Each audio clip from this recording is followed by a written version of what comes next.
There are at least three certainties that we can count on. One of them is the theme of this conference, and that's the advance of digital technology, digital disruption.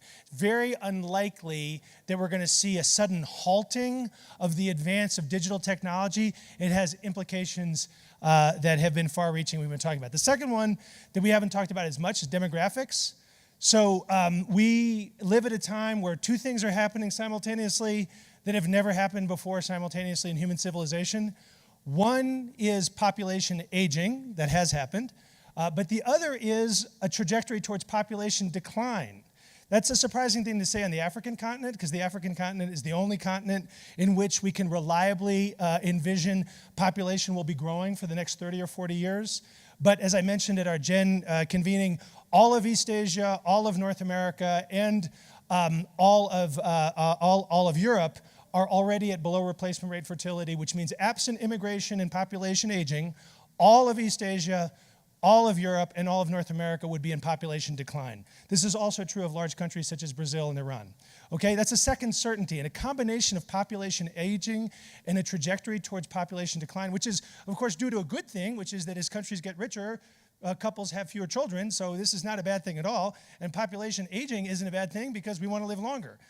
Second certainty. Third certainty is the topic of this panel.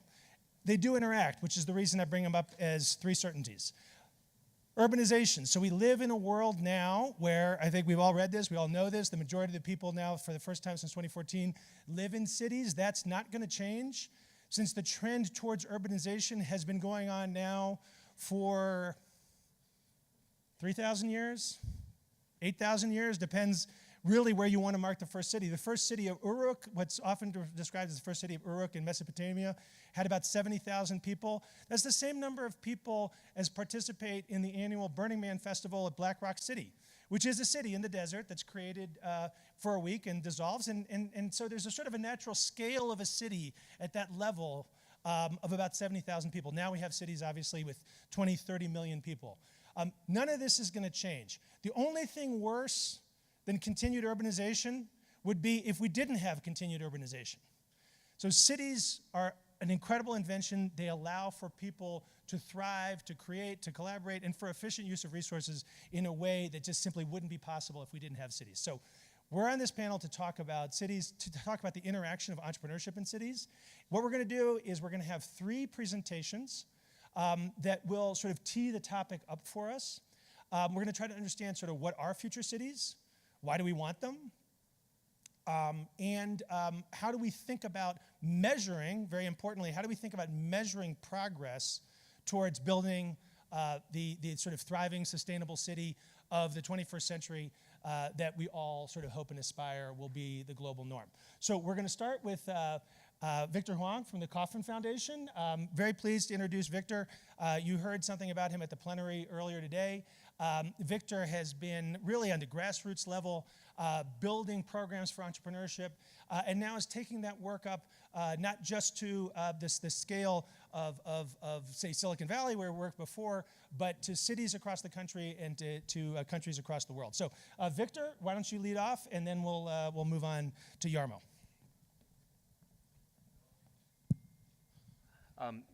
So I've got a presentation to share, which did they? There you go. Okay. So I'm gonna, for those of you that saw me talk earlier today, I'm gonna touch on it just a little bit and then go beyond that. So maybe the first minute or so you'll recognize as something I already talked about, and then we'll go from there into something a lot deeper. What I want to do is to share with you a fundamental challenge we have in our work. This is a big challenge, and I think it's, in some sense, it's a quiet crisis around measurement and understanding of entrepreneurial ecosystems. Thank you very much. So how do we actually start to get our handles around measuring entrepreneurship? I want to start, you guys saw Mr. Kauffman, and Mr. Kauffman was a wonderful man and in many ways kind of an old school entrepreneur. He just believed, you just build it.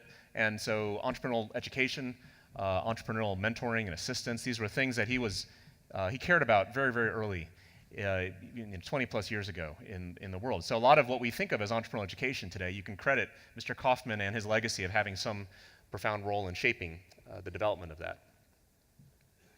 And so yesterday, this was the model, and this was the model in Mr. Kaufman's time, and it's been the model up until much of the, pretty recently, which is around more capital, more technology, more technical training, more high-growth startups, more policy incentives.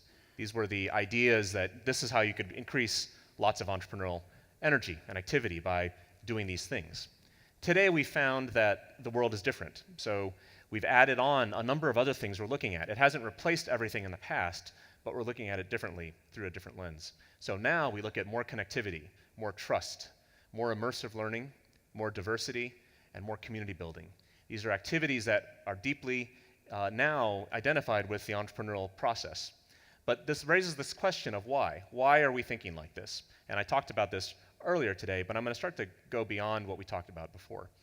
So this is the diagram I showed this morning, which was around entrepreneurship at its very beginning, at first principles. The basic building blocks are human beings. So you always have individuals that are starting something, they're thinking of things, they're working together to share ideas, they're pooling their resources and talents together. As these individuals work together, they form teams. These teams at some point formally become a startup company. They register or they somehow identify as a unit, and then those scale into growing companies, those become mature, then we have institutions.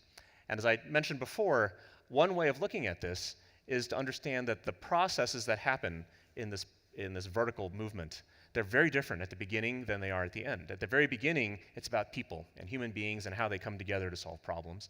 And at the end, it's around production and bearing the fruits of the work that's been done before.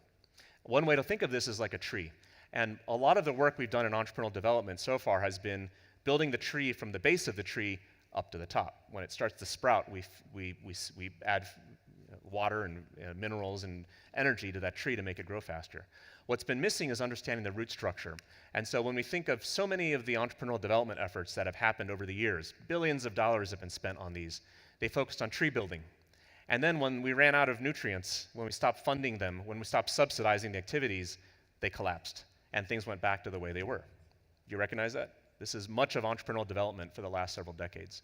We didn't look at the roots. And when you look at the roots, you realize that ultimately the root structure is what matters. You have to get the roots right, and that's around the people. That's those issues of trust, diversity, connectivity, immersive learning.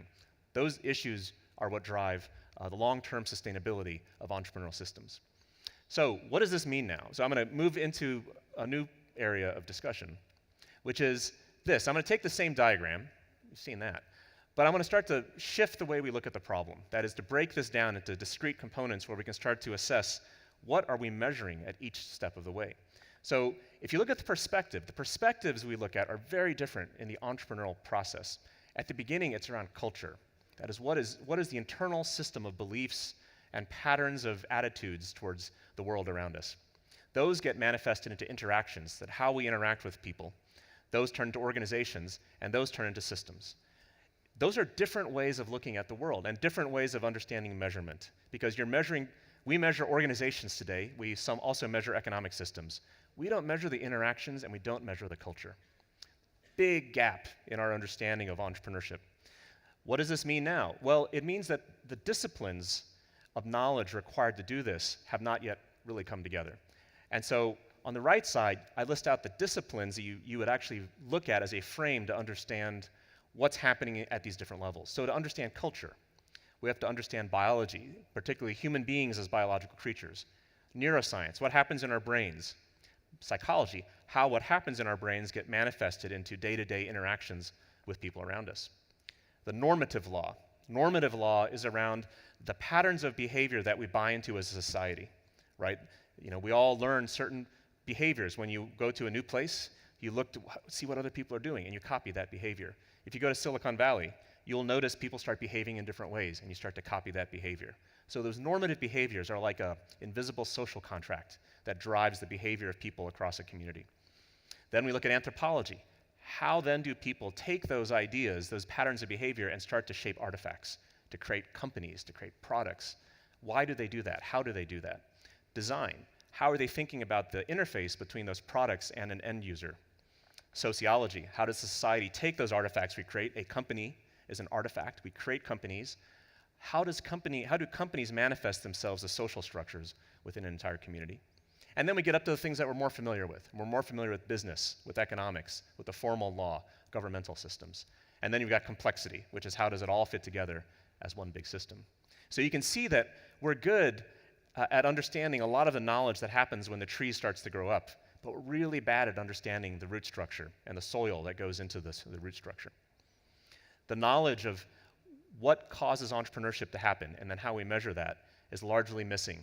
These critical pieces are missing. And this is where, at the Kauffman Foundation, we're really starting to look out the next 10 years of trying to build that discipline of knowledge around entrepreneurial development.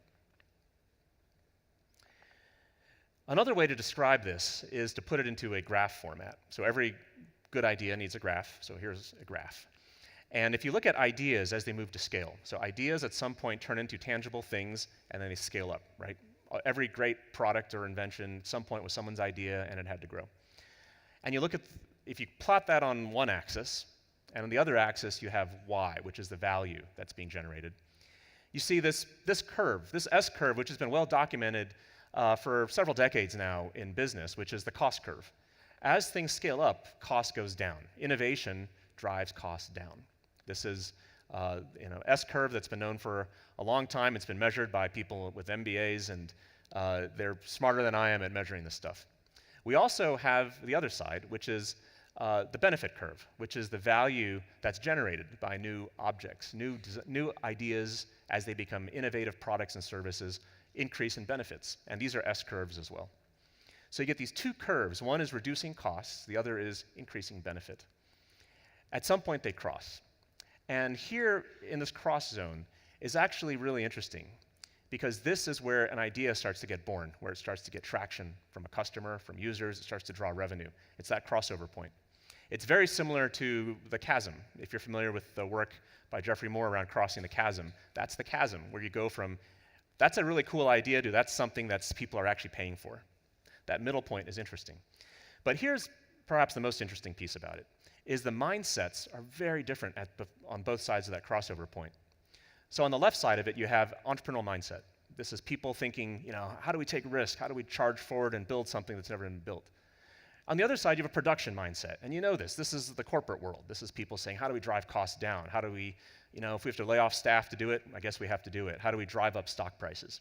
So the production mindset is different. And what's really interesting is that behaviors on both sides of this curve are very different as well. On the cost reduction side, you have zero-sum behavior. You can fire one employee and replace them with another one. Doesn't matter, right? These are fungible skills. In a startup company, you can't do that. You fire a founder early in the life of a company, and the entire thing starts to fall apart. So it's not a zero-sum process. In fact, in entrepreneurial development, the behaviors that are exhibited are positive-sum behaviors. That's why you see people giving generously. You see in ecosystems this pay-it-forward mentality, where people are helping each other even though they get nothing back in return. It's kind of the opposite perspective. And so I talked about normative law and the sets of behaviors in a society. This is just a graph I created because it's something I observe. This has not been measured. We do not have any data that proves this at all. This is just what I see. And it should resonate with a lot of you, that in the entrepreneurial world, there's a positive sum energy where people give and they help each other out. And then as things really take traction, they have to make sacrifices, and they have to start making hard choices about how to scale. And these are very different worlds. And measuring the change in behaviors across a system, a community, as this happens back and forth has not been done, and it's going to be very fascinating to watch this data get built out. I'll go a little bit further in this, which is actually to talk about the behaviors that we see sometimes in entrepreneurial ecosystems. And I've written a book before about this, so I won't bore you too much with the stuff in the book. But you can think of the world very differently. In entrepreneurship, you have what are more like rainforest ecosystems, which are highly serendipitous, random, chaotic ecosystems. And as things scale up into production, you have like farms. These are production systems where you want to plant a crop, and your goal is to make as much of that crop as you can for as low a cost as possible. And so on the left side, as things start, it's random and chaotic. On the right side, it's planned and controlled. This is sort of like the difference between weeds and crops. So in a rainforest, what's a weed? Well, everything's a weed. Every plant in its beginning could become a disruptive plant that changes the entire forest. but you just don't know what that is. It's just like in a startup company. And early on in a startup, you just don't know. You talk to investors who passed on Facebook or Google, and they said, no one can tell the difference. In the beginning, everything looks the same.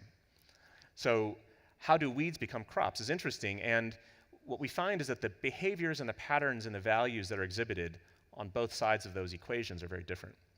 On the left side, you see openness, you see diversity, serendipity, fairness, experimentation, play, and giving. These are values that underlie entrepreneurial ecosystems. You see them everywhere.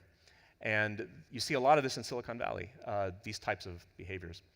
On the right side, you see a similar set of behaviors in production systems, but they're the opposite behaviors. Excellence, loyalty, dependability, success, quality, precision, and reciprocity. And so these are values, but we talk about them in abstract concepts, but they're very hard to measure, other than through the words that people use and the ways they think about their lives. But they're real. Even though you can't measure them, they're real. Which is the great challenge, right? Some of the most important stuff is invisible to measure, and you can't see it. But I think there are ways to measure this, and I think we can start to get there. So if you look at these values, they're actually paired up as opposites. Openness is the opposite of excellence. In openness, you're okay to anything. In excellence, you're very selective. You have to be very fine. Diversity, you're happy to meet anybody. Loyalty, you stick with the people you know and trust. Serendipity, whatever happens could potentially turn into something great. Dependability, I only have a certain amount of energy to devote to something that I know is going to work. You can see that pairing of values. They're opposites. So how we start to track how we start to measure values in ecosystems is going to be a big challenge for our work. So I showed this picture earlier in my discussion. This is a class at Stanford that's been run for over 30 decades. It's called Mechanical Engineering 310. The professor there in the middle with the long white hair is Larry Leifer. And he was actually the professor that first trained David Kelly at IDEO. And David Kelly was his dissertation student when he was at Stanford. But this is a class where they have learned to build these entrepreneurial ecosystems live in a classroom format. So diverse teams. So they bring together teams, and they're not just diverse in their skin color or background, they're diverse in their talents. So they bring in both engineers and people from social studies, or from the liberal arts, or from design. And they'll put teams together, and they will actually coach them. And they'll actually bring in a psychologist to help the team work through some of the difficulties in bringing these diverse personalities and talents together. And then they pair up the professors with industry advisors, and they actually teach the class jointly, which is very unusual if you think about how most universities work. Professors are in control. They don't give control away to industry advisors. So they bring them together, and you have a classroom where you effectively are teaching the behaviors of entrepreneurship without even people thinking about it. And they do this over the course of a year, and it's real, and they apply it. They actually work with real problems from industry, and they build products that many times actually get launched into real products by the corporations that they work with. So that's all great, but how do you measure what's happening in that classroom? I mean, we can measure the products that come out of that, and we can measure the revenues that are sold from it, but how do you measure the day-to-day life of a place like that? So they've been trying to do this. They've actually started doing emotional monitoring. They can actually track the behaviors of people in teams, but it's very early. I'd say the work around seeing what's happening in a classroom like that is so nascent, and this is going to be a great challenge for us in the coming decade. If you think about what this means then, it's actually, there's a profound opportunity ahead, which is the levers of economic policy are shifting. So if you've studied Economics 101, you'll know that there's two major ways that policymakers influence the economy. One is through fiscal levers. That's what do you spend, right? You tax people to take money from here, and you spend it over there. That's fiscal policy, because we decide there's certain priorities in society where we want to spend that money that's better than if it was elsewhere. So it's what do we spend it on? There's monetary policy, which is when do we spend it? Are we borrowing money from the future to spend in the present? That we found this is a very effective way to reduce unemployment or reduce inflation. There's a lot of ways that monetary policy can affect these big shifts within an economy. What I'm proposing to you is that there's a third lever of economic policy, which is we are at the very beginning of, and this event is a big piece of that, which is culture. Culture is the third lever of economic policy. We know how to measure fiscal policy. We are pretty good at measuring monetary policy, although they missed 2008 for some reason, but there's a small miss. But they're pretty good at measuring monetary policy most of the time. We are terrible at measuring culture. and therefore we're terrible at enacting policy based on culture. So this is a big issue. And you see an event like this, we have 8,000 people here, right? This same event would have had a fraction of the people a few years ago. There's a recognition that entrepreneurship and the cultural behavior patterns that drive entrepreneurship are critical to the future of an economy. And we're at the beginning of this movement, but we can't even get a handle on measuring it well right now. And this is a big challenge for our work. So how do we measure culture? How do we start to see this as a lever for economic policy? Well, this is a quote from Jamie Galbraith, the economist, who said that biological systems principles should apply to all living systems, including human systems, including human economic systems. So we have to think about where do we learn these biological principles and how do we apply them back into the work we do. And just quickly, when you look at something from 30,000 feet, which is what most of economics does, it looks very, very different than when you start to get down to the ground, just like natural systems do.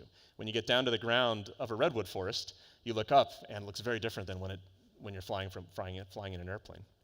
And it also looks very different when you get down to the level of the seedlings, right? These are the little pods that form in redwood trees. And it gets even different when you look at the actual seeds themselves.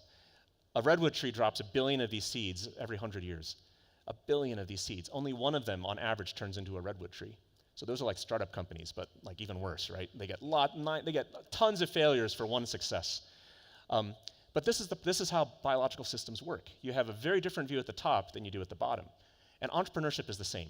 We have a very different view of populations from the top, right? If you look at a big crowd, it looks very different than when you look at a small team. And at the level of small teams is the challenge for us now. We know how to see the world from the level of the crowd. We don't know how to see the world from the level of the small teams. And this is where I think we need to move. So what's our new ruler?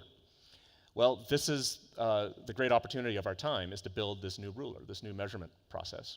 And one way to think of it, I'll leave you with just a metaphor that may be useful to hang on to. This was developed, a metaphor that one of my colleagues, Greg Horowitz, came up with.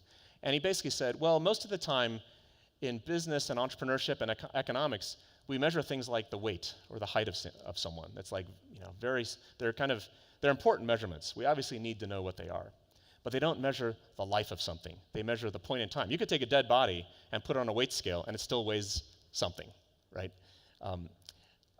But how do you know if it's alive? And so that's where you measure the pulse of something. So we're very good at measuring height and weight. We're very bad at measuring pulse or blood pressure, or the other things that show that you're alive. Entrepreneurial ecosystems have to measure the equivalent of pulse. And we don't do that well right now, but we have an opportunity to do that, and we have a great chance to work together as a movement to try to figure out these pieces. I'll hand it back over, and hopefully I've given you some ways to think about the problem that can be useful for you as we go through the rest of this valuable session. So now let's get to work. All right, thanks guys. Terrific. All right, well, we're going to go straight to Jarmo Eskelinen. Jarmo leads innovation for Future Cities Catapult, and I think it's going to be a great complement to what we just heard. Another great vision for cities. So go ahead, Jarmo. Very good. Let's see, I get myself sorted.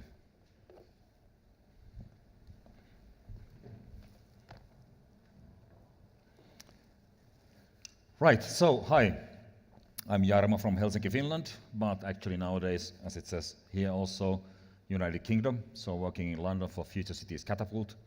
For those who don't know anything about the whole thing, it's the UK Innovation Centre for Urban Solutions, making cities better and growing business on the side. That's what we do. 3 years old, about 100 people in downtown London, but working globally from countries ranging from Brazil to India. But we are not here to discuss Future Cities Catapult, we are here to discuss cities. And since we have future cities in our title and it's mentioned in this session as well, it would be good to ask what on earth is a future city. And that's something which people have tried to solve for centuries. Recent examples from there, that's Le Corbusier's Ville Radiant from near Marseille. Never got built, but basically that left us the legacy of tower buildings though. So something did remain. I think they got one building up there. And bit less celebrated architect Albert Speer also planned Germania, fantastic new place at the site of Berlin as the new headquarters of Third Reich. Lucky enough for Germany, somebody happened to think that just a second we are on swamp, and they built this experimental building, and it started to sink the moment it was completed, so they never actually then got around to build Germania because it would have sunk in the swamp, and of course the Allied forces then took care of the rest. This tends to be also what happens to most grandiose future cities plans. Cities are interesting creatures because at the same time they are the most resilient things we managed to build. City of Rome is still there, Empire of Rome vanished like ages back, but they always beat us when we try to plan them. Cities are sort of layers of time and unfulfilled plans on top of each other. That's how they develop. And when I say future cities, I think quite a few here might think of smart cities, which has been a talk of the town for about a decade, maybe 15 years, and now it's a bit less talk of the town nowadays. And smart cities are this new form of utopian cities. There's Masdar from Abu Dhabi. If it ever was built, it would look like that. In city which everything is done differently. It uses solar power, zero energy, energy recycling, water recycling, self-driving cars, everything is in Masdar. With one little problem, which is that Masdar is at the moment size of one block in the middle of that big area. It's about 2 decades behind schedule. So there's something about utopian city building which doesn't match well with real cities. And I think that's something we need to take quite seriously when we want to develop future cities, because urbanization is real, regardless of whether we can plan it well. And the way we build our cities will be critical for whether this planet is habitable in a few decades of time. When hundreds of millions of people pour in cities, those cities should be more sustainable than they currently are. There are quite simple reasons, and then there are a few more complex reasons why utopian city models don't stick well.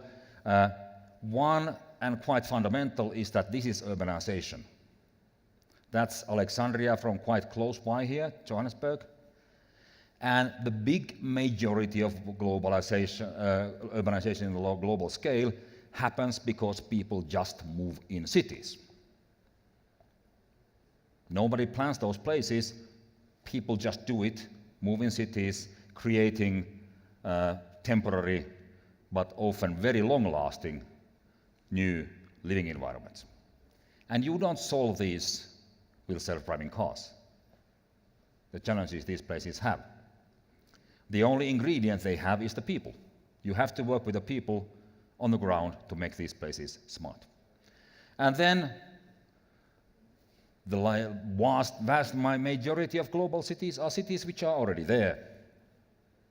And when you retrofit a city to be smart, it's a messy business. You have to take things down, you have to go underground. It would be very easy now to, for example, stop £3.5 million worth of water from leaking to the ground in London from bad pipes every year. You would just have to install sensors on the pipes which tell when there's a leakage. But it's a bit tough afterwards when those pipes happen to be on the ground already. You can't quite get to them to retrofit them to be smart pipes. And same is true for most urban legacy. We haven't thought that cities should be digital cities. We haven't designed them for that. We haven't thought that we should build a marketplace for scalable solutions in the urban domain. We need to retrofit that in. And that is the major challenge. And that's the major reason why utopian smart city models don't really work well with current cities, because they are not that suitable for retrofitting, for scaling things up, city as a learning ecosystem. And we can, of course, get things horribly wrong when we decide to retrofit cities. That's the from Los Angeles in the 50s when the car industry told the city, who had the largest tram system in the world, that that's a bad idea. Get rid of it. Buy cars instead. Would be expensive to put it back now if you wanted to do it. So when we do solutions for cities, we should be quite sure that they tolerate the test of time. So back to the core ingredient of the people. So the main ingredient of cities is us. Without us, there's no city. It's a barren and empty and sad place.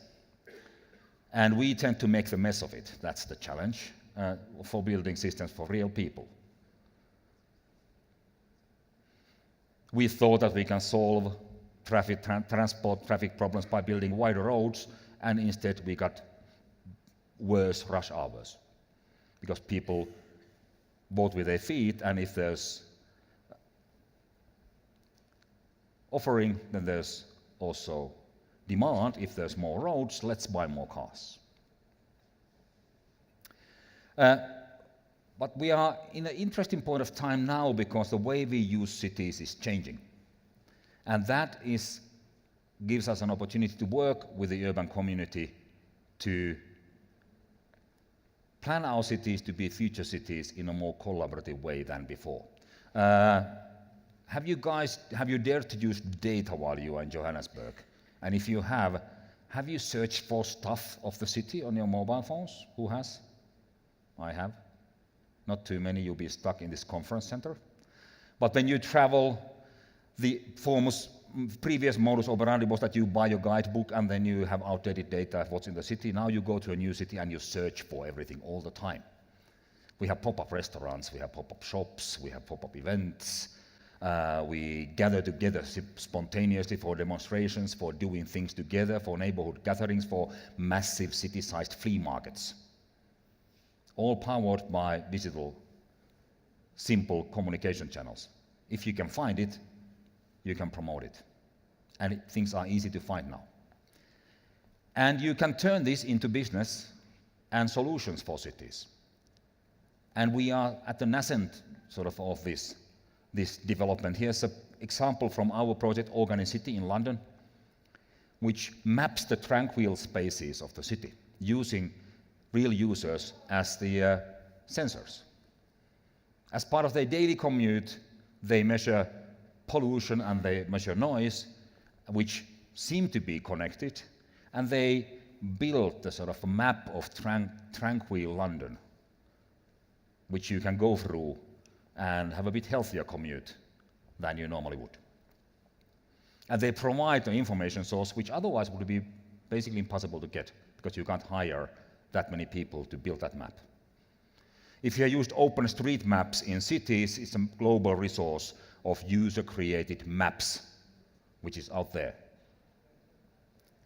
And what we could do in cities is to tap to this user community to plan our cities. And there are a few things which cities need to get right for this to happen, and I'll now give you 4 ideas around that. Number 1, let's get serious about data. Cities create vast amounts of data, and yet they mostly base their decision-making on not using that data in politics.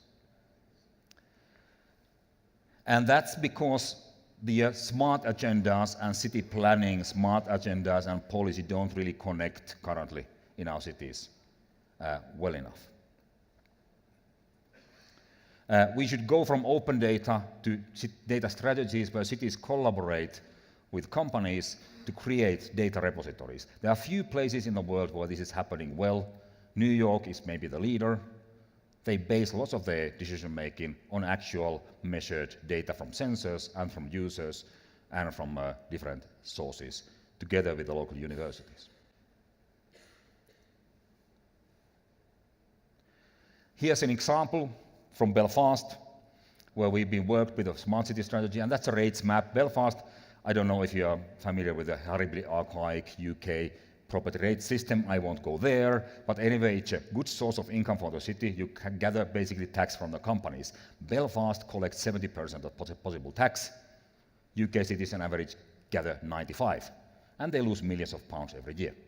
And that's a data analytics exercise to find where the potential culprits who don't pay might be located, using different data sources to get the hotspots on the map. Done by two interesting data analytics companies joining forces with the city. Second, why assumpte when you can test? It's easy to do testing nowadays because you do have the tools to connect the people to test, and you do have the tools to get them together for the tests. And we can just pilot things in real life. That's from Copenhagen Solutions Lab, which uses real users to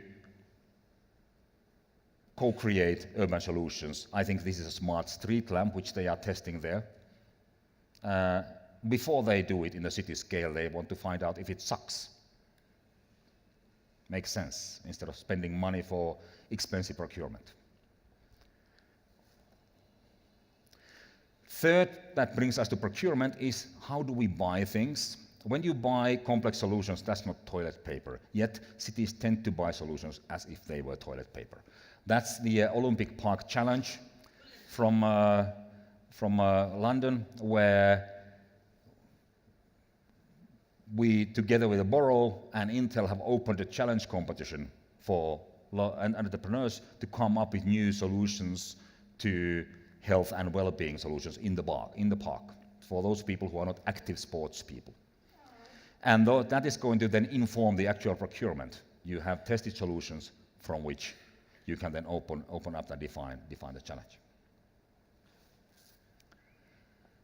And lastly, we should respect the complexity of the city. When different smart city companies come to you and say that they can build you a dashboard which will help you to control everything in the city, you should ask why. Why should I control kindergartens or my traffic lights with the same system? What's the benefit in it for me? In most areas of urban life, it's enough that we can combine systems on an on-need basis when the time is right, and then uncombine them, unconnect them when needed. It's safer, it's cheaper, and it's more user-friendly. So a backbone in which you connect the systems, and then you have different vertical systems which are the right systems for that particular use. Sort of a loose compatibility instead of tight compatibility. Cities are not big companies which need an ERP to be managed. And lastly, point number 5 is that cities currently lack competencies. They lack competencies to lead digitalization, to lead user-driven testing, to lead experimentation. And we together should build those competencies in our cities. In India, that's the Smart City Hub project, where the Indian 100 Smart Cities program is developing a place to make their city leaders more aware of the possibilities of challenges of this domain. And without aware cities, we don't have the opportunities for entrepreneurs then to provide their solutions for the cities, because there's not an informed buyer. And that would be everybody's benefit, that we develop the cities to be informed buyers of future solutions. Thank you.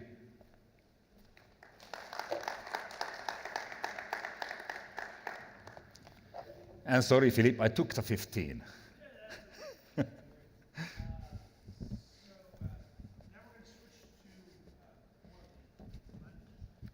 More of the minute, well, it doesn't really matter. Switch to the measurement agenda with JF Gauthier. Well, JF will let you know a little bit about himself and what he has to say. Keep it moving right along. May not be on. Not yet. Hi, everyone. I'm JF from Startup Genome. So, Startup Genome is, I don't know if you've heard about us, since 2015 we started with Steve Blank and Stanford University to really try to decode the genome of startup ecosystems and startups and see what are the success factors internal to a startup that drives it to success. And then we switch to external success factors. That's why we're all here, right? How do we build a successful startup ecosystem? So our mission is really to help small startup ecosystems really grow their ecosystem to capture their fair share of the new economy, to create jobs, to create economic growth, right? So bring community participation. So we do it through 4 ways. Increase community participation worldwide of the startups in trying to build those ecosystems. Global exposure of those ecosystems to the world, to investors, to talent, because as we know, all the media attention is on the big ones, right? And the small ecosystems get no media attention and therefore have problem attracting resources. Thirdly, through a standardized and precise measurement system. So we've developed and quantified those measurements. That's what we're expert at benchmarking and measuring precisely and really learning from it to then define what are the proper actions, what are the proven solutions that we can learn from each other and apply at the right time.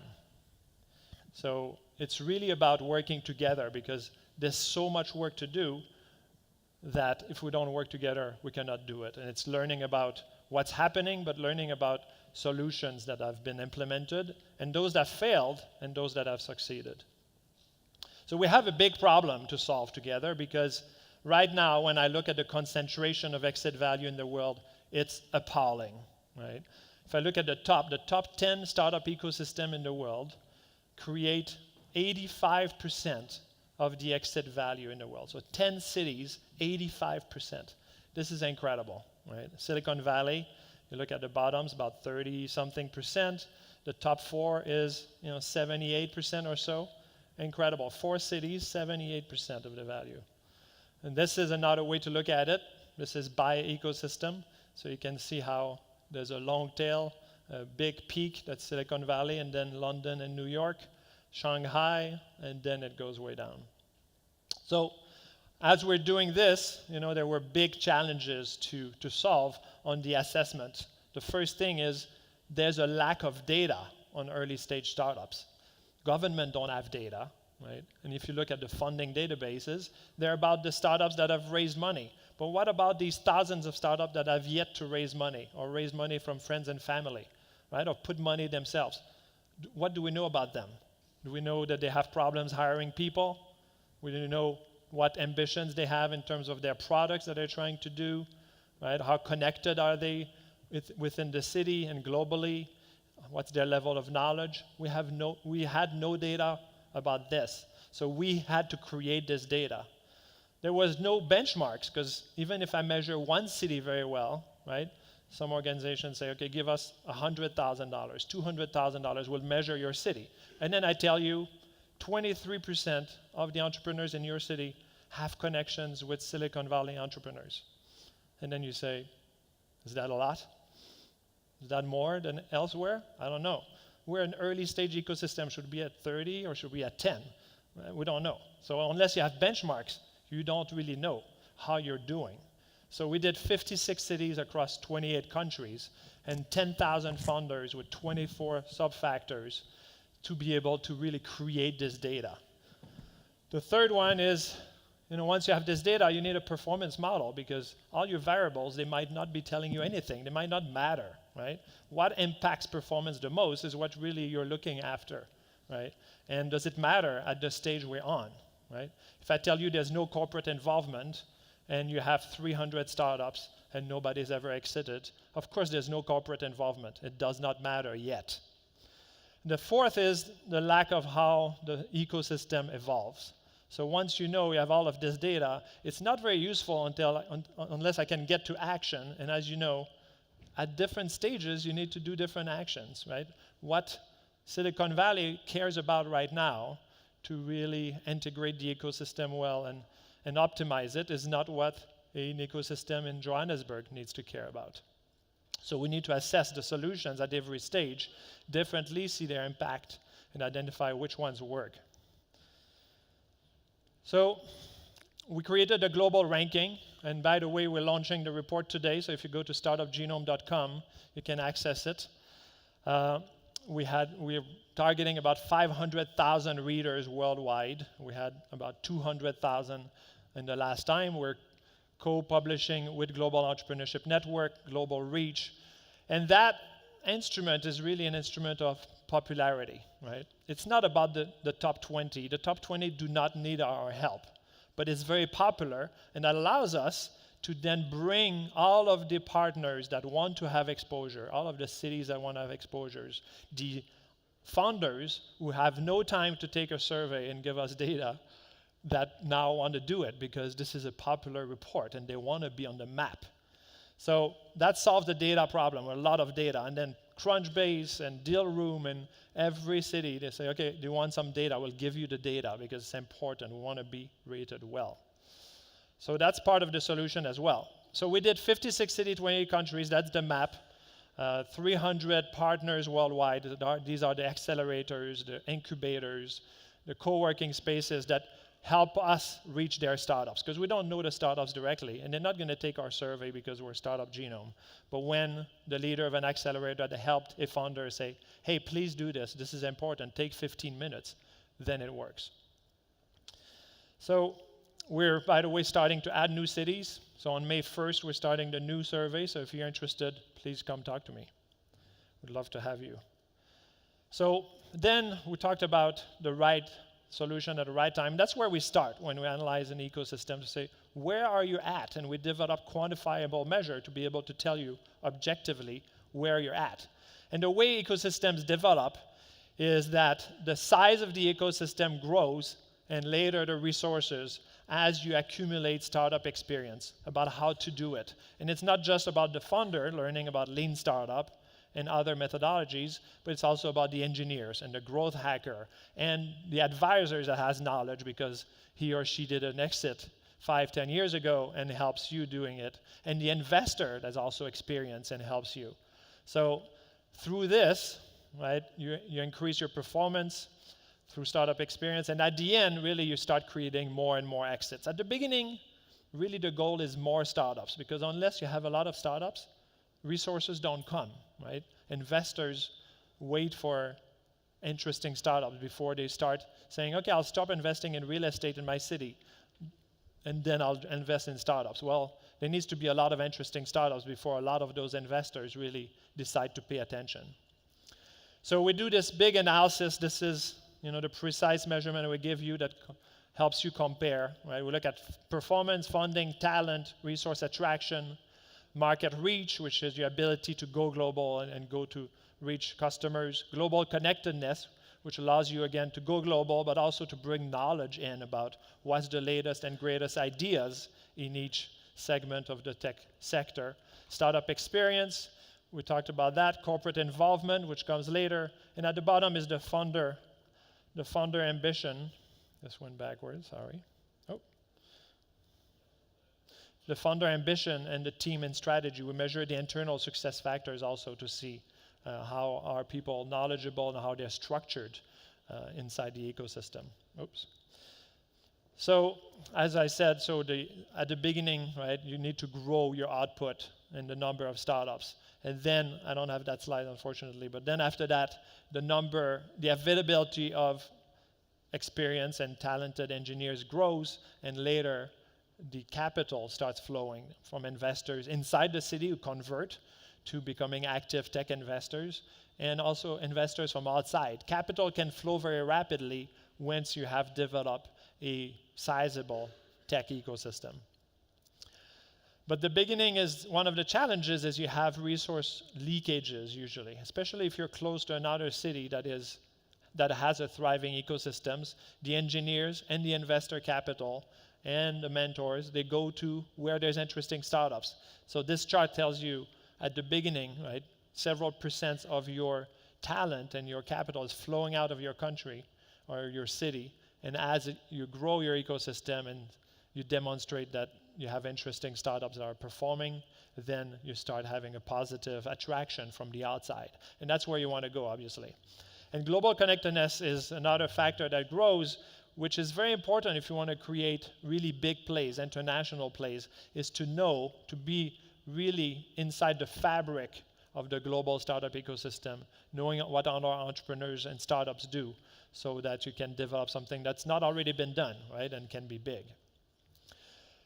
So lastly, it's about then taking this based on your stage, based on your specific weaknesses and strengths that may be different from your peer cities at your same stage, and then define really a plan of action. So at each stage, it varies completely.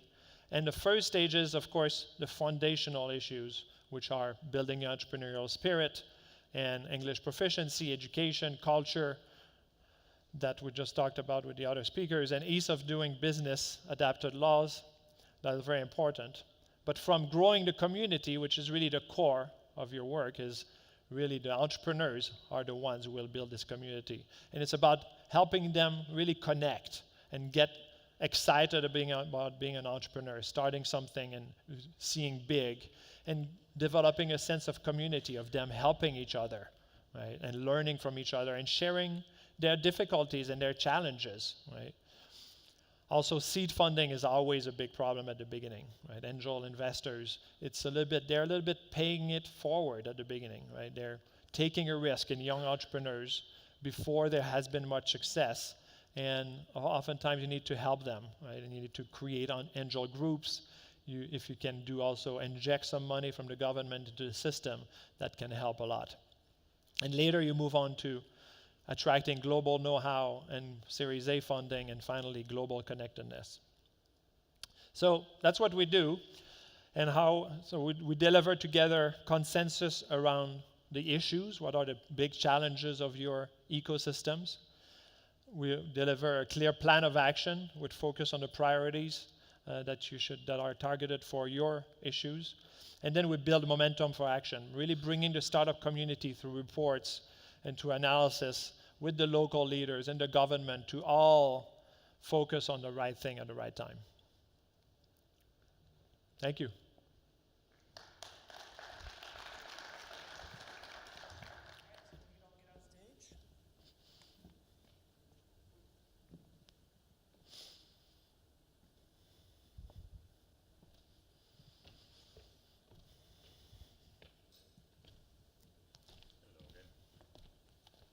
My headset away.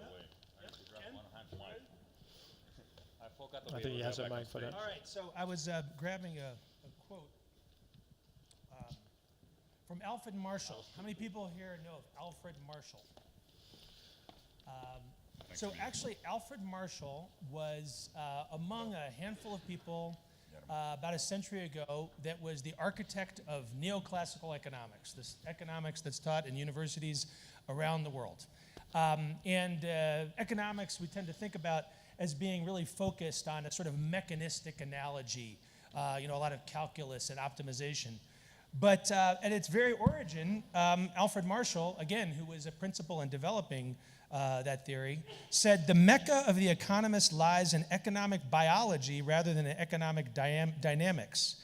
But biological conceptions are more complex than those of mechanics. A volume on foundations, economic foundations, his book, must therefore give a relatively large place to mechanical analogies, and frequent use is made of the term equilibrium, which suggests something of a statical analogy. This fact, combined with the predominant attention paid in the present volume to the normal conditions of life in the modern age, has suggested the notion that its central idea is statical rather than dynamical. But in fact, it is concerned throughout with the forces that cause movement, and its keynote is that of dynamics rather than of statics. So the point I'm making with that lengthy quote reading is that the idea that human systems are fundamentally biological is nothing new. People who created the theories that we study that are really the opposite of that were well aware of that fact. And it was simply the modeling limitations of the time that caused the theory to elaborate in a more limited direction. So I think what we've heard just now are a set of articulations of how we can really take this notion of an economic ecosystem, an entrepreneurial ecosystem, and a city as actually a living ecosystem, quite literally. So what I want to do as we sort of transition to a discussion is I first want to invite Malvika from Mars Catalyst in Toronto to offer sort of just one more perspective on measurement, where they have an existing methodology, not unlike JF's, but really coming at it from another perspective. And then I'm going to have a prompt to the group that I won't reveal to you guys yet because I want it to be a surprise. So Malvika, why don't you pick it up now? She's got, I think, a couple of slides that we can queue up. Or you guys have those slides? But if not, you can just kind of get started and start to describe what you got going. Sure. So just for some background, again, my name is Malvika, and I'm from Mars Discovery District in Toronto. Where's the green? Thank you. Thank you. And Mars is a urban innovation hub in Toronto. It's North America's largest, and we worked with innovators to help start and scale their ventures.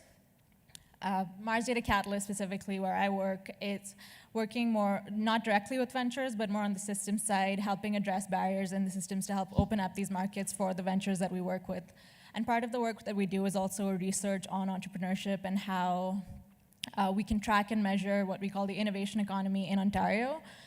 We do this primarily via the Innovation Data Partnership of Ontario that Data Catalyst piloted along with the provincial government. So what's unique about Ontario is there exists the Ontario Network of Entrepreneurs, which has about 70-odd organizations in place with the sole purpose of supporting entrepreneurs. And this ranges from campus-linked accelerators to innovation hubs like Mars and investment firms and so on. So this is sort of the background to why we undertook the mapping project being undertaken with GERN in partnership with Endeavor Insight. The first reason we came to this was to sort of evaluate the existing network in Ontario. If there exists this network primarily to support entrepreneurs, are they doing what they're supposed to be doing? Are entrepreneurs getting what they need from this network? What are the gaps in the support required or the knowledge in this network that we can maybe uncover through this mapping exercise, and how can we address those moving forward? The second part of this was we wanted to explore a new way of measuring ecosystems. So all the data the Data Catalyst collects is primarily financial outcomes of companies and the inputs that go into these companies, so mentorship hours, capital raised, and so on. And these tend to be largely quantitative metrics. We inherently know that in addition to these quantitative inputs and outcomes, that connections and the people that interact with these companies are inherently important to how they develop and how they contribute to the surrounding ecosystem developing. But we don't have any measures to quantify this. And so in partnership with GERN, we undertook this mapping project that essentially wants to look at who is in the ecosystem, in the entrepreneurial ecosystem, who do they interact with? Are these similar entrepreneurs? Are they peers within their industry? Are they support organizations like incubators and accelerators? Are they accessing government resources? And so on. So last year, we distributed an online survey across the province to help start to understand and start to get to the answers of these kinds of key questions. We're calling this part one of the exercise because we encountered some challenges along the way, and I think Victor touched on those, where we went out with the perspective of researcher and said, we want data, and we want all the data you can give us. And along the way, we realized, well, founders don't have the time to do surveys. And also, there were some inherent cultural barriers to providing the networks that they find important to their business, and there were concerns around privacy and so on from a legal standpoint. So the methodology is currently still being refined, but I do think we've found the initial analysis does point to some trends in the Ontario entrepreneurship ecosystem and definitely gives us information to start moving forward with. So based on just a fraction of the network uncovered, we had around 250 survey responses, which uncovered over 4,000 connections within the system. And what's interesting about this is that even though it's 4,000 numbers and it's quite a substantial, 4,000 connections and quite a substantial number, when we calculated the network density of this, we found that only 0.05% of all the connections that could exist in this network actually exist, which meant that the network isn't as closely knit as we had assumed it to be. We assumed because this network exists where 70 organizations are there to help support entrepreneurs, that they would be the ones most frequently mentioned, that they would be the most involved in ventures developing.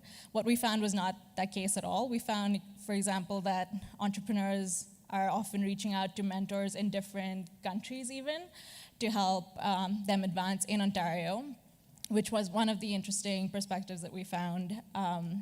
And again, lots more work to do on this, but I think it definitely helped sort of help us understand how qualitative metrics can contribute and how information about connections can contribute to the success of companies. Another thing that we did was to challenge the assumption that more connections simply means better chance of success. We also added some qualitative questions like, in addition to who are you connected to, what kind of advice did you actually need from that specific mentor, and how impactful was that to your actual business decisions? So this ended up being a little surprising as well, because all the mentors in the network that were mentioned got, on a scale of 1 to 5, 5 being highest, got consistently 4.5 to 5, which either tells us that Ontario is home to the best mentors you can find, or that no one wants to tell you about their bad mentors. So again, we definitely found some limitations in the methodology along the way, but again, we can start to measure how these interactions actually correlate with their outcomes. And that's what Data Catalyst plans to do in the future, working with Endeavor Insight, working on the lessons learned from this project, and using the data that we collect in-house on a quarterly and annual basis on company outcomes. We want to start correlating these connections and the impact of connectivity on companies' financial outcomes, and how we can maybe start to predict what kind of connections need to be facilitated in order to contribute to successful companies being started in Ontario, and also staying in Ontario and helping cultivate that ecosystem there. And I'll end there. If anyone has any questions or comments about the methodology and wants to get involved in the mapping project, I'd love to hear from you, and please feel free to contact me. Thank you. Okay, all right, so hold on one second. I'm going to fold these up. Try to randomize a little bit. Okay, go ahead, take one. Take one. Take this. Okay, you take one. I'm one short, Malvika, so. Yeah, so Malvika, I'm just gonna, not because I'm picking on you, but because I only wrote these 4. Okay, so I'm gonna give you one more. Hold on, this is gonna be yours. No, you don't read it, don't read it, don't read it, okay? You guys cheated. Okay, oh, well, that's okay, that's fine, that's fine. Don't read it out loud, you can look at it. Yeah, you can look at it, you just don't do it, yeah, okay. Okay, here you go, you take that. Okay, so you are, we're gonna start with mayors. You're 5 mayors, okay? You're 5 mayors. And it's 10 years from now, okay? But let's say a stretch 10 years, right? There was no Facebook 10 years ago. There was no Snapchat. There's a bunch of stuff that wasn't around 10 years ago. We've got an incredible momentum, okay? So it's 10 years from now. You're 5 mayors. And I want you to describe a use case for data in the area that you have on your slips, okay? So tell me a story about how better data is going to help you as mayor make a decision, paint a picture of the data environment and how you're going to use the data, and then how it's going to improve the lives of people. Okay? So take a look at your slip. Whoever's ready first. It's not a competition, but we will be judging. Jarmo, good, thank you. All right. Okay, so I read the description now. I can read this now. So what as a mayor, what we have to do is provide health and wellness for all, and which is a tricky challenge in an aging city. So what we do is that we have moved from same solution for everybody healthcare model to just the right solution for everybody healthcare model, where we map we basically can monitor the lives of people in home health care, people with chronic diseases, etc., with distant monitoring systems, of course, secure and safe and all of that. And people actually are happy to join such systems when they see the real value and benefit of that.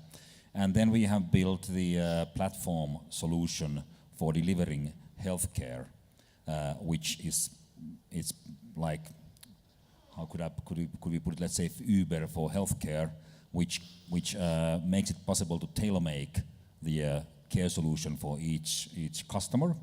For example, for elderly people, we provide mobility as a service solutions for urban sprawl areas so that they can move around easily. And for people who are immobile, we can provide a distant diagnosis and distant care combined with the fast-moving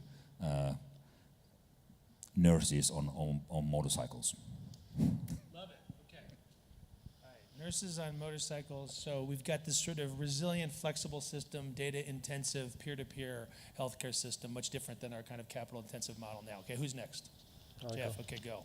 You don't have my motor? Yeah, you're good. Great. Okay, that's good. Okay. Well, mobility. So in our city, we decided to increase mobility of our people because it's not just about mobility of the people moving, but it's also about connectivity. When they move, they interact, and it's movement of ideas, which really is making our city thrive. So we decided to scrap all of the cars and the roads everywhere in the city and put really small devices that you can jump on and drop off anywhere you want, which also takes a lot less space, a lot fewer roads, which allowed us to create a lot more meeting points, a lot more parks, a lot of more event places so people can move quickly and go to a place to interact with others, share ideas, have meetings, have events, and really build a community, a sense of a community that is even stronger in our city. Awesome. Can we have drone taxis too? Yeah. Okay, because I want to have the drone taxis. If we don't have drone taxis in 10 years, I'm going to be very disappointed. Okay, who's next? Go ahead, Victor. Well, I mean, in 10 years, the big problem before I get to entrepreneurship is what do we do about the robots that are attacking us every day? Because the robot apocalypse is upon us. But let's assume we figure that problem out. I think, in 10 years' time, I'd be looking at this issue of, back in the old days, we used to, so I have governance as my topic, and the issue was, how do you know what to do? As you sit there in the mayor's office, and day to day, you get a lot of information. But the information is anecdotal. You have people that will tell you stories. Oftentimes, the person who complains the loudest will get your attention. The person that goes to a city council meeting and stands up and yells the most will be the person that gets their agenda. People with wealth tend to have more access to influence. And you get economic reports, but they're lagging. They're several months behind what's actually happening within your system, within your city. And so 10 years now, fourth, I think it'd be great to have this dashboard where you can actually see the social networks of your city live. You can see the real pulse of your city. You can see who's talking to who's related to who's doing what, who's starting a new idea, who's turning something into something that's economically tangible. And you could even go in and say, look, there's a part of the community that's breaking down. I can see the social networks fraying within that place. I can see the behaviors of the people are becoming cynical, or there's divisions, or there's social gaps that are happening in a part of the community. And off that social web, I can see it every day. I can go on it every hour and see what's happening in a community. I can go in and say, I'm going to target that problem. In fact, next week, we're going to go into that community and we're going to start to fix that. So if you can start to get that kind of dashboard where you can start to see the underlying fabric of a community, and you see how that relates now to entrepreneurial activity and the future economic performance of a city, you can get ahead of the curve instead of getting behind the curve, which is what we are doing right now. Great. Yeah, it's almost kind of a meta-analysis of the whole thing. All right, who's next? Everyone's going to go once. By the way, the next thing I'm going to do is I'm going to circulate and gather some comments and questions. So if you've got something you sort of formulate, get it into that couple of sentences, few sentences that you want to bring to the group. So, Ken? Happy to go. So I have creating meaningful work. Yes. I'm assuming that's work for the people in the city and not for the mayor and his staff. It's only for us. Thank you very much for pointing that out. No, Yeah. we want to be extremely busy and employed in perpetuity. Yeah, sometimes I wonder. So the thing that maybe the most interesting take on this from me is that we're not going to do something that I think a lot of cities would try and do, which is we're not going to try and measure impact. Being an impact organization that says, hey, here's a bunch of metrics that we would view as the good. And the reason we're not going to do this is because the thing that we learn over the 10 years is that depending on who's actually financing the initiatives, there's an infinite number of values and infinite number of goods. So that turns out to be a very difficult way. So what we're going to do is we're going to go back 30 years, and we're going to use one of the happiness metrics and the measures of fulfilledness that people have, and we're going to use that as an outcome metric to say, we believe that meaningful work equates to some sort of fulfilledness, and there's an ability for us to measure that whether people are actually inherently happy or not. And that will be as important a metric as how much revenue they generate as far as the tax base goes, and how many jobs get created and similar types of things. In addition, we will also view economic mobility as a measurement of meaningful work, meaning that if you start out in the lowest quartile of the economic functions and you end up in the top quartile, there's a certain probability that that can happen. In some cities, that's really difficult. And in our city, we'll try and make that as easy as possible, meaning that there's some folks that will start out with a lot of resources and decide, you know what, I really don't want to be an investment banker anymore. I really want to be an artist. And there are other sets of folks that will grow up in the poorer parts of the economic community and turn out to be doctors and lawyers and fill this role in the economic space. So, but just to have one follow-up, you have very different temporal scales there. The wellness we can measure minute to minute, and your mobility metric is going to take generations. So yes. Where are we putting our emphasis? What do you... Well, in terms of emphasis, I think we need to have both sets of metrics. We want to have the infrastructure in place to do both. Yeah. Okay, all right. We're not going to have people spit in a cup and measure how much Vitrol they have in their body chemistry. Okay, But okay. But anyway, it sounds like you could be in touch with possible. Yarmo, and that's all going to feed into the dashboard. So far it's pretty coherent.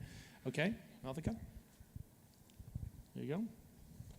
So I got education, and I started jumping around too much because there's you want to start with elementary school, you want to start with high school and university and so on, and there's plenty of problems to address everywhere. I'm going to focus on universities because I'm going to cheat and it's easy to tie in with the work that I'm doing.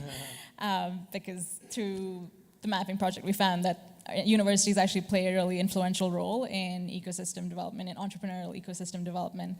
And I think the role of data there is in two parts. One, in the measurement of the education that you're getting, and also how that education actually matches up with the needs of the ecosystem that you're entering when you graduate, or so on. So you might get out of a 4-year program, but the skills that you developed are no longer acquired by the fast developing ecosystem around you. So I think one way that data would be useful is to sort of minimize that feedback loop. You want to be able to reiterate on your degree, so to speak, and what you're learning as you go, and working with Victor and how his dashboard will help tell you what problems need to be addressed in the community around you. I think you have a better way of measuring what the required skill set is and what you need to be able to develop as you go forward and learn. And I think that's one of the minor ways that it can help, but definitely measuring not just in terms of your GMAT score, but also how your attitude towards life, the way you're actually developing and contributing to the community. I think those are ways in which you could improve yourself in education. Great. I think you guys did pretty well. All right. So give them a round of applause for that. This is a nice set of experiments.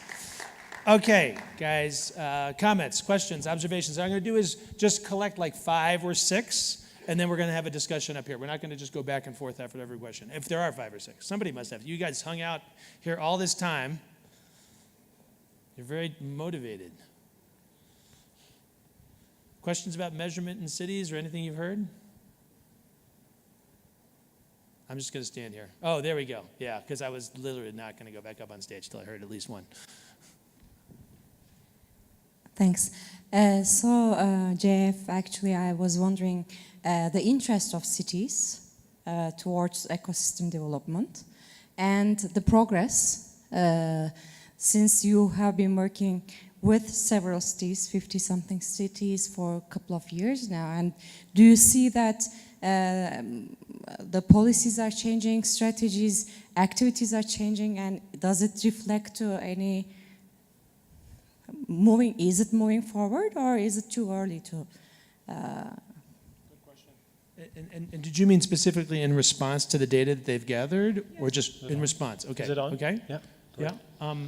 Yeah, so we actually, so the first two reports were really done as a study because that was part of our mission, and we were not working directly with cities. And in 2015, we realized, hey, we're moving with the Waterloo report and the Hong Kong report towards making recommendations to cities. And in Waterloo, in Ontario, that started changing how they were thinking about their problems and how they're thinking about their policies, learning that they had more problems in seed funding than they thought.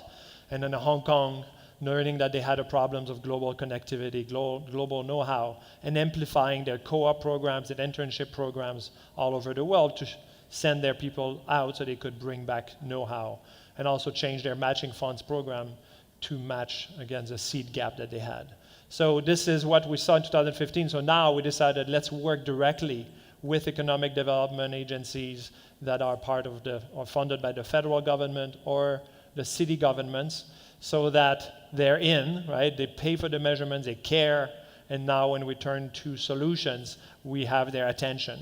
So we're just at that stage. We published a report today, so now we have the data to show them what are their problems, and now moving to what are the policies, and we're bringing them to talk together at Collision Conference in New Orleans in May, and we're going to do several different places where we bring all of these city, government, and economic development agencies together to talk about their problems, talk about solutions, and bring experts to advise them, and then move into formally advising them. So we're doing that with Catalonia, for instance, with Government of Ontario, Victoria in Australia, so moving towards really formulating policy and helping them see what are the problems of a startup community, because it's the first time that they see this data, right? And what we heard from Endeavor in Brazil, for instance, is that we have the relationship with the government, but they don't know what to do. They hear from everybody a different message. And that's why I was talking about building consensus around the problems,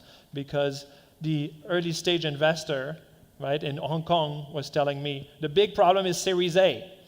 But no, 50% gap in seed and not in Series A. So everybody's telling the government something different, and therefore there's no action. They're paralyzed. So that's what we bring. Okay, thank you for this very interesting presentation, and it's fantastic to see that we finally are talking about cities. I wonder a little if you would have comments on the fact that I think that cities are already measuring themselves tremendously, but in different ways. So the World Bank has a system, and the European Union has a system, and the United Nations has another system. And if you really want to do this good, it costs time and it costs money. So I'm sure that London and New York are busy with filing in all these systems. But what do they do in Angola or in Nairobi? How can they be measured in a way so they can afford it and use the data and still be on some kind of measurable scale with other cities? Okay, great comment. So it's about sort of cost in different environments, and also the fact, what's the value add here? A lot of the stuff's already going on, but they're measured in different ways. Let's hold on, Yarmo. We're going to get two or three, let some other folks kind of chime in. So take notes if you want to comment. Hi there, Colin Masango from the city of Joburg. Firstly, thanks to everyone for such awesome input. It was really interesting. My question goes out to you, Victor. You introduced the dimension of culture, and I'm just interested, how do we deal with it? I mean, we come from very diverse backgrounds, or cities, in fact, where the display of culture is different from any city. In fact, even within a city, you'll find so many different dimensions. So what do we do with it? Is that our starting point? Do we actually harness the culture and understand, firstly, before we get to the step of even having economic policies, whether monetary or fiscal policies? What's your take on that? Okay. So second question, mostly about culture for, hold on one second, Victor. I want to get a couple more. Anybody else who wants to chime in? Any other comments or questions? All right, so then we can go with those two. Why don't we start with the second one, because it was specifically for you, Victor, and then we'll talk about the first. So I think your question is around what do you do around culture, right? Given that I think there's a growing awareness and acceptance that it's important, but then what type of culture are we talking about, and then how do you figure your starting point and how do you change it over time? These are very big questions, obviously. I think it's not all culture, right? I mean, you see, cultural is a word that's used in many ways to express many different things. It's the music, it's the art, it's the theater, it's the the life of a place. I think specifically I'm talking about the patterns of behavior in a community that give rise to the entrepreneurial process. So that's the culture I'm talking about. And I think we can start to identify in hard to measure terms what those behaviors look like. But I think at its very heart, it's actually pretty simple, which is what types of behaviors enable the flow of talent and ideas and resources to get to where it needs to go to. So the flow of the fundamental resources, the factors of economic life, the culture actually either speeds it up or it slows it down. And so when we talk about actions and interventions, it actually doesn't have to cost a bunch of money. A lot of the things in changing culture are actually can be near free or practically free. Like mindsets are free, right? But how you change them and how you affect them often can get quite expensive, especially if you don't know how to change them well. So you see this in a lot of these startup communities now, where a lot of it is just getting people together once a week to share ideas. I mean, it's that simple. We've got a program that Kauffman Foundation started 4 years ago. It's a very simple program. It's almost free to run. It's called 1 Million Cups. And it started 4 years ago with a very simple idea that every Wednesday morning, people interested in sharing their startup ideas would get together, and 2 people would present, and then everybody else would provide help and feedback. And now it's in over 100 cities. And these cities, this is across the US, people get together Wednesday morning and they just talk. Some get a few people together, some get 15, 20 people. Others get almost 200 people every week to join these sessions, and that's free. And what it does is it provides that the enhanced connectivity, the trust, the relationship building, and the shared sense of values that are important to entrepreneurship. A lot of communities have started their entire ecosystems because of this simple program, where they call it the front door of entrepreneurship, or the front door to the startup ecosystem. And I say that just as an example of what's possible, which is it actually doesn't cost much money to start doing things that change the culture. What I think we've not been as good at is in being able to put metrics on that process. Even though we can see the effects of it from an outward manifestation, it's very hard to measure the very specific changes. But I would say that if the actions one takes are geared towards causing those types of behaviors you want, that enable the flow of things that actually fuel the entrepreneurial process and speed it up, then you're making a good choice. So I don't know if that helps you, but that's where we are right now. Great, yeah, and I will just add that the Entrepreneurial Mindset initiative that we, the Global Entrepreneurship Research Network, are announcing this week in partnership and really led by the Alan Gray Orbis Foundation here in South Africa is, I think, a way of tying some of what Victor described programmatically in terms of Startup Huddle or 1 Million Cups with some measurement initiatives and tracking over the long term. And I want to just also say that with this entrepreneurial mindset, we're not really talking about the capacity of people to create new businesses per se, although as an entrepreneurship group we do care about that, but it's also just generalized adaptability in the 21st century economy, which we think is relevant for everybody. Anyway, that was just an aside. Now, we started half an hour late. We're not going to go half an hour over. We may go to 5:05. We will absolutely finish at 5:05. I was going to say absolutely 5, but I'm not sure we're going to do this last question justice in just 7 minutes.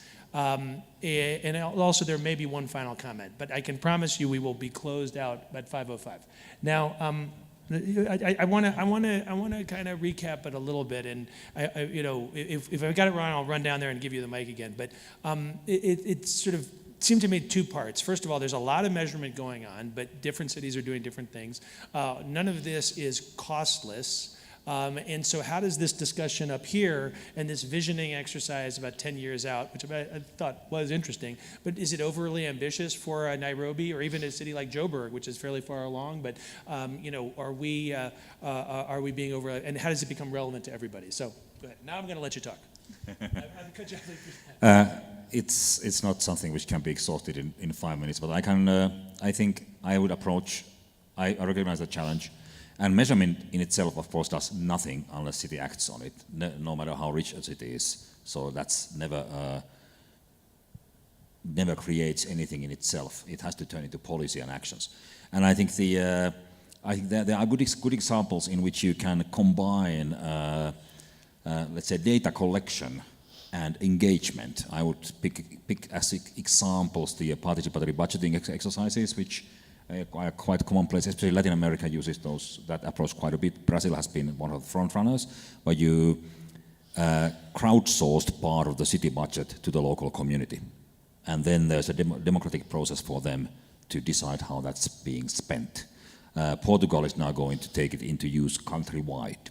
And the reason why that works is that if the people, everybody cares about their living environment, but they have to feel that they can have an opportunity to have an impact on it. And with participatory budgeting, that's possible. Other example, which I don't know whether it's scaled, but it's an interesting case, it's in townships. This was in Kenya, a project called Map Kibera. Sorry, in Dar es Salaam, where there's an unplanned area called Kibera in the middle of Dar es Salaam, and what they did there was a crowdsourced people to build a map of Kibera. Yeah. And then they can plan the place because there's a map. So they actually managed to make the sanitation situation much better based on that information. And I think those are cases which can be used, but I don't know if that turned into a really replicable solution. It would be nice if that was okay. I think it's done in Nairobi, to my understanding as well. Anybody else want to chime in? Yep. Good. Yeah. I have this. Oh, you have that. Yeah, you're all set. Yeah, I like that.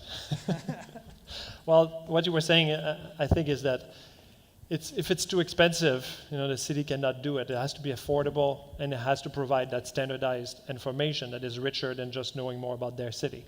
So when we started a new startup genome this year, we said, okay, we need to get to 100 cities within 2 years, because then we'll be able to go into smaller cities that really need this.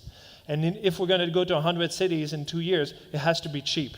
It has to be cost effective so that we don't have to do a 1-year proposal. Right, and so we decided that we saw the organization trying to go to 100 cities, and they sell a case at 100,000, and another at 100,000, and they're at 4 after 6 months. And we said, no, let's price really low, and then we sold 40 cities in 3 months.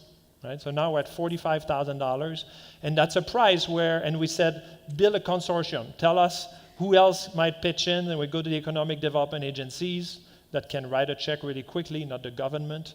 And then we say, hey, go to the university, go to these tech companies and other organizations that want to pitch in. And now we build a consortium of 3 or 4 organizations that split the 45K, economic development agencies 25, and suddenly we have a pool. And because we are doing 50 cities, we're much more efficient, right? It costs at least $500,000 to do 20 cities, but to do 50 cities, you can do it for less than $1 million. And 100 cities will probably be able to do that for a little more than $1 million. And now suddenly we can create value, invest in more research, and give them more of that really information they need. Yeah, and I'm just add one thing. The WWW has had a big impact on the way we think about information, the web pages, but even more powerful is the open API. And so to the extent that we have data gathering, ubiquitous data gathering and Internet of Things and sort of systems that are interoperable and sharing data in a sort of real-time way, the costs of having that dashboard that Victor talked about, I think, go down so dramatically that it's sort of hard to imagine how that could be. But in the information space, we had Wikipedia that now I think serves up, reaches 500 million people with a staff of 200 people. 500 million people, I don't know if it's a month or a year, but anyway. And of those 200, only 40 really are community managers. So that's 40 people creating this incredible knowledge infrastructure. But if we could do health infrastructure, all of that, the leverage is unbelievable. Any final questions before we do a once around? Okay, on that data point, I did want to add one other thing. We had some talks earlier about the blockchain. And I think for this group and thinking about cities, I want to just sort of underscore all that. People have like varying levels of understanding of what the blockchain is. I'm just going to give you my version, which is essentially, I just referred to the internet. That's the internet for information, right? And I talked about Wikipedia. The internet for information has been great. Google, Wikipedia, all that, right? But what we haven't had until now is an internet for transactions. Transactions are mostly private. You may have e-commerce or whatever, but it's all happening on a back end that's all mediated by financial institutions. So if you think about I'll say U.S.-centric example, Bank of America or a Citibank, whatever, as equivalent to Encyclopedia Britannica, right? You have a central authority that determines what is and isn't a legitimate either statement or transaction, right? And see how Wikipedia, decentralized information gathering and sharing, demolished Encyclopedia Britannica within the space of a decade. There's every reason to believe that blockchain will do the same thing in terms of transactions. Whether or not it demolishes financial institutions remains to be seen. They are the first adopters of blockchain technologies internally because they understand its power. And they are way ahead of the rest of society in incorporating blockchain technologies internal to large financial institutions. So it's a very real thing, and it should be on everybody's radar. It's almost an inevitability that we'll have an internet for transactions, and it will change everything that we're talking about in terms of what cities can do and how data is going to be organized. So that's just going to be one little plug for taking blockchain seriously. Okay, once around, basically, we've covered a lot of territory. So, but the topic of this was about data measurement. I talked 10 years out, but let's say like now, immediate now, exciting thing that you think either your organization or somebody in this room can do to improve measurement, about cities that we haven't already mentioned. Okay, and I'm just going to start down at the end there. Pick right on you, Victor. Last August, Kaufman announced something that they've been working on for a couple years, so I've only been there a year, so I can't take credit for it, but I'll brag about what Kaufman has done, which is they launched a survey with the US Census to do annual updates of the annual survey of entrepreneurs. Before then, it'd be every 5 years where they actually built it into the census, where they surveyed the entrepreneurs across America, and every 5 years they were going to publish it. Kaufman got in, and now the census is doing it annually. It's almost 300,000 entrepreneurs every year, and we can start to measure that longitudinally. It's the biggest database for longitudinal analysis ever of entrepreneurs that's being created right now. It's access. You can actually access firm level data if you get a special pass and you go to a special monitor in the either the Federal Reserve or the census. But it's a big deal, and it's going to start to unlock a lot of learning and measurement around what happens in entrepreneurship at scale. It'll be interesting also to see if other countries are able to start to build into that and see that they can start to do similar things, and also if we can start to establish common metrics across different communities to start to look at what happens. We at Kaufman even have the ability to put survey questions into the US Census now, and every year we get a chance to put in like 8 questions, but we get to actively think about what that looks like. So it's a huge opportunity for us. We don't even know what those 8 questions are year to year. We're learning as we go, but this data is going to become more and more useful, and hopefully, down in the future, maybe in 10 years' time when we're all the mayors, you won't even have to wait a year for the data. It'll be published, on a continuing basis. So that's where it's going, and I think the ability to get better and better data, and also to be able to start cross-referencing that data with other types of data sets is where we'd like to go. Great. Yeah, that is a very exciting initiative. Ken? Well, we're going down into more granular data, so we go below company level data into concepts, so individual concepts that may or may not become companies, and then below that we get down into like, what are you working on? What do you have for problems this week? Clearly the internet is going to assemble that kind of data either through us or through some other organizations over the future, and we'll know, weekly what's the trending issues with manufacturing or Internet of Things or the blockchain or all these other topics. Right. Very granular. So I think the future is where we go towards collecting the data as we go. So one of the problems with the ecosystem is that we do surveys once in a while, and it's a lot of work for the whole community, and it captures data, I think, less well than, I like when Victor talks about, all kind of ways you can collect data and go to a community and see if they're connected just with one person checking how things are happening in action, right? And I think that's where we need to go, where as people are doing things, where we have systems where the data is collected. Someone registered a company, it goes into a database that we can open source, and we know, okay, there's X number of startups, and they hire someone, and then we know, okay, this is how long it took to hire this person, and how much they raise money, and because the data gathering that we're doing right now is very inefficient, it's very partial. Right. I think that's a huge trend. It's just ineffective. To make the whole and thing much more seamless yep. That's exactly what I was going to come to, so you stole my line, but I just built on it.